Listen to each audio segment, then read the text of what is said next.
তো এই মুহূর্তে দাঁড়িয়ে আপনাদেরকে যে খবর দেবো, যিনি স্বেচ্ছায় নিজেকে রাজনীতি থেকে সরিয়ে নিলেন। তিনি একটি বড় প্রজেক্টের কাজে রয়েছেন, সেই প্রজেক্টের কাজ তিনি মন দিয়ে করছেন, তিনি বাড়তি কোনো হেডেক নিতে চান না। কিন্তু আসলে কি তাই? কোন কারণে নিজেকে তিনি সক্রিয় রাজনীতি থেকে এভাবে সরিয়ে নিলেন? একটা সময় বিজেপির টিকিটে তিনি প্রতিদ্বন্দ্বিতা করেছিলেন, কিন্তু এবার নিজেকে গুটিয়ে নিলেন কেন? নমস্কার, আমি সুচারু। দাদা দিদির রাজনীতিতে আপনাদেরকে স্বাগত জানাই। আর দাদা দিদির রাজনীতির প্ল্যাটফর্ম মানেই আপনারা জানেন রাজনৈতিক প্রতিবেদন আমরা সব সময় রাখি। দেখুন, এখন প্রার্থী তালিকা ঘোষণা হয়ে গেছে, সবাই হৈ হৈ করছে। অনেকে প্রার্থী তালিকায় নাম নেই, অনেকেরই নাম নেই। তারা অনেকে বিমর্ষ হয়ে পড়ছেন, ভেঙে পড়ছেন। অনেকে বলছেন রাজনীতি থেকে অবসর নিয়ে নেবো, আর কি হবে দল করে। অনেকে আবার বলছেন অন্য দলে চলে গেলে আগে থেকে ভালো হতো। এই রকম নানা রকম বিষয়। কিন্তু এই মুহূর্তে দাঁড়িয়ে আপনাদেরকে যে খবর দেবো, যিনি স্বেচ্ছায় নিজেকে রাজনীতি থেকে সরিয়ে নিলেন, তাও আবার দলের রাজ্য সভাপতিকে চিঠি দিয়ে।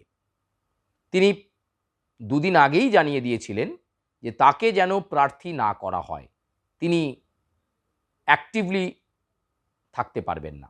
দলের প্রতি তার সমর্থন আছে, দলের প্রতি তার ভালোবাসা আছে, কিন্তু 2026-এর বিধানসভা নির্বাচনে তাকে যেন প্রার্থী করা না হয়। তিনি একটি বড় প্রজেক্টের কাজে রয়েছেন, সেই প্রজেক্টের কাজ তিনি মন দিয়ে করছেন, তিনি বাড়তি কোনো হেডেক নিতে চান না। কিন্তু আসলে কি তাই? কোন কারণে নিজেকে তিনি সক্রিয় রাজনীতি থেকে এভাবে সরিয়ে নিলেন? কি এমন ঘটনা ঘটল? বিজেপির অন্দরের কোনো গোষ্ঠীদ্বন্দ্বের কারণে নিজেকে এইভাবে সরিয়ে নিলেন? বিজেপির রাজ্য সভাপতি শ্রমিক ভট্টাচার্যকে চিঠি দিয়ে এ কথা দ্বিতীয় দফার প্রার্থী তালিকা ঘোষণার আগেই জানিয়ে দিলেন, এবং তারপর দেখা গেল যে সত্যি প্রার্থী তালিকাতে তার নাম নেই। অর্থাৎ তিনি চেয়েছিলেন যে তার নাম যেন না থাকে। একটা সময় বিজেপির টিকিটে তিনি প্রতিদ্বন্দ্বিতা করেছিলেন, কিন্তু এবার নিজেকে গুটিয়ে নিলেন কেন? কেন অনীহা? তাহলে কি বিজেপি ছেড়ে দিচ্ছেন তিনি, নাকি বিজেপিতে থাকছেন কিন্তু সেভাবে সক্রিয়ভাবে বিজেপি করবেন না, ওই সমর্থন থাকবে এ পর্যন্ত? কে তিনি?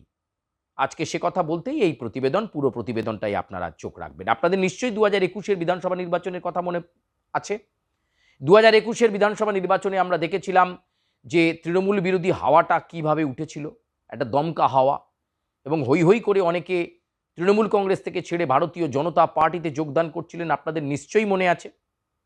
এই অবস্থায় সেই সময় বৈশালী ডালমিয়াও কিন্তু যোগদান করেছিলেন ভারতীয় জনতা পার্টিতে।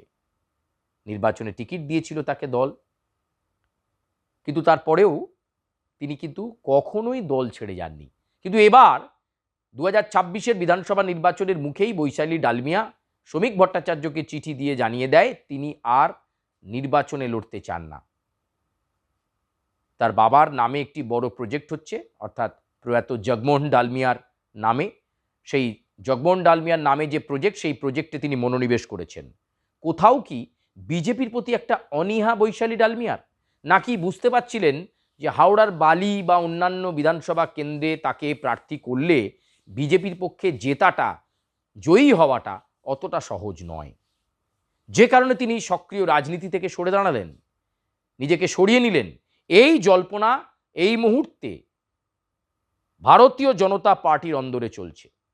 বৈশালী ডালমিয়া একটা অত্যন্ত ভালো মুখ, তাকে নিয়ে যখন বিজেপি ভাবনা চিন্তা শুরু করেছিল, ঠিক সেই সময় তিনি কিন্তু সরে দাঁড়ালেন। যদিও এই বিষয়টা নিয়ে দল পরে বিশ্লেষণ করবে বা আলোচনা করবে বা পর্যালোচনা করবে যে কেন নিজেকে সরিয়ে নিলেন বৈশালী ডালমিয়া। নিছকই এই বাবার নামে বড় প্রজেক্ট হচ্ছে বলেই বৈশালী ডালমিয়া সরিয়ে নিলেন নিজেকে, নাকি এর পেছনে অন্য কোনো কারণ রয়েছে যে কারণে বৈশালী ডালমিয়া নিজেকে সরিয়ে নিলেন? কি কারণে তিনি স্বেচ্ছা অবসর নিলেন, নিষ্কৃতি চাইলেন ভারতীয় জনতা পার্টির কাছ থেকে? এই বিষয়গুলো নিয়ে কিন্তু নানা রকম সমীকরণ, নানা রকম আলোচনা এই মুহূর্তে ভারতীয় জনতা পার্টির অন্দরে হচ্ছে। দেখুন, বিজেপিতে টিকিট অনেকেই পায়নি, কিন্তু এক্ষেত্রে বৈশালী ডালমিয়া কি করলেন, নিজে থেকে আগে থেকে চিঠি লিখে জানিয়ে দিয়েছিলেন যে তিনি এবারের নির্বাচনে প্রার্থী হতে চান না, তাকে যেন কোনো কেন্দ্র থেকে এবার বিজেপি প্রার্থী হিসাবে ঘোষণা না করে, তিনি সময় দিতে পারবেন না। এ বিষয়টাও যথেষ্ট আলোকপাত করার মতো বিষয়।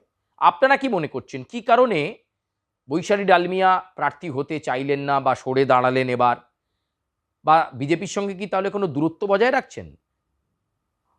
তাহলে কি শাসক দল তৃণমূল কংগ্রেসে যাবেন? কিন্তু সেখানে গেলেও তো আর এখন কোনো উপায় নেই, কারণ এক প্রার্থী তালিকা সব ঘোষণা হয়ে গেছে। তাহলে কি কারণে? নাকি সত্যি আর রাজনীতিতে তার ভালো লাগছে না, বাবার নাম নিয়ে যে বড় প্রজেক্ট হচ্ছে সেই প্রজেক্টেই বা নিজেদের ব্যবসার কাজেই দায়িত্ব সামলাতে চান বৈশালী ডালমিয়া, সে কারণে ভারতীয় জনতা পার্টির সক্রিয় রাজনীতি থেকে নিজেকে সরিয়ে নিলেন? আপনারা কি মনে করেন? আপনারা কমেন্ট বক্সে আপনাদের সুচিন্তিত মতামত জানান। লাইক করুন, কমেন্ট করুন, সাবস্ক্রাইব করুন, বেল আইকনে প্রেস করুন, এবং দাদা দিদির রাজনীতিতে আপনারা আর কোন খবর দেখতে চাইছেন, কোন খবর মনে হচ্ছে অত্যন্ত সময় উপযোগী রাজনৈতিক প্রতিবেদন, আপনারা আপনাদের সুচিন্তিত মতামত জানান। আমরা চেষ্টা করব আপনাদের কাছে সুস্পষ্ট তথ্য তুলে ধরার জন্য। আপাতত বিদায় নিচ্ছি, আপনাদের সঙ্গে আবার দেখা হচ্ছে।